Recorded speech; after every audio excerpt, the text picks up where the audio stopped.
Greetings, cats and kittens. If this is your first time here, welcome. And if you are returning, welcome back to Libby's Lullabies. Today I am going to be reading Playing at the Border, a story of Yo-Yo Ma, written by Joanna and illustrated by Teresa Martinez. So I want you guys to sit back or lie down.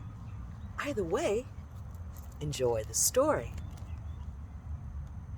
On the banks of the Rio Grande, feet planted on the soil of one nation, eyes gazing at the shores of another, Yo-Yo Ma played a solo, accompanied by an orchestra of wind and water. Fed by the snow-capped mountains of Colorado and flowing into the Gulf of Mexico, the Rio Grande became a boundary dividing two countries that used to be one. Yo-Yo Ma made music on riverbanks that separated people into Mexican, American, citizen, immigrant. Though they, we're, are one. Feet planted on the soil of one nation, facing the shores of another. Yo-Yo Ma closed his eyes as music poured from his heart through his hands.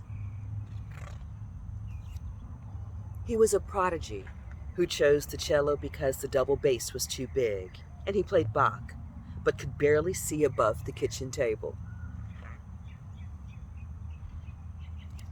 Precise placements of his fingertips produced perfect notes memorized when he was 4, 3 years before he performed for Presidents Eisenhower and Kennedy, 26 years before he won his first Grammy, 47 years before he became a United Nations Messenger of Peace, and 52 years before he accepted the Presidential Medal of Freedom.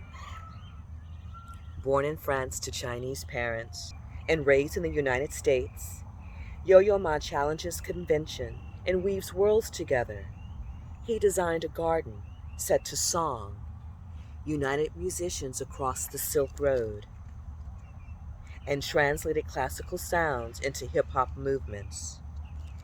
He finds home at the intersections of cultures where traditions are kept alive and new ideas are born. Feet planted on the soil of one nation, eyes gazing at the shores of another. Yo-Yo Ma guided his bow gracefully back and forth across the strings of his cello. Built in Italy, his cello was made from parts that came from lands of many languages. The stick of the bow from a tree grown only in Brazil, the hair of the bow from a horse's tail in Mongolia, the ebony frog from a forest in West Africa, the cello's wood's reddish hues dyed with the dragon's blood from Indonesia, and its yellow accents created with curry powder from India. Pieces united in one instrument, one language, and nicknamed Petunia. Feet planted on the soil of one nation, eyes gazing at the shores of another, Yo-Yo Ma coaxed Petunia strings to sing box cello suites. Their notes danced over rocks and rivers and walls into the sky. Composed in Germany, 300 years before it was swooped and soared, whirled and twirled over the Rio Grande, this music was nearly forgotten. It was rediscovered in a second-hand store in Spain, then recorded and revived more than 2 centuries after it was written. Its notes reached through time, alive.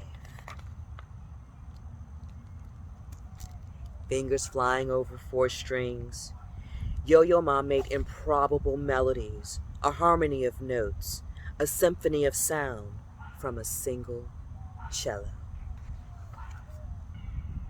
He played at the border between nations, between cultures, between languages, between centuries, and built a bridge.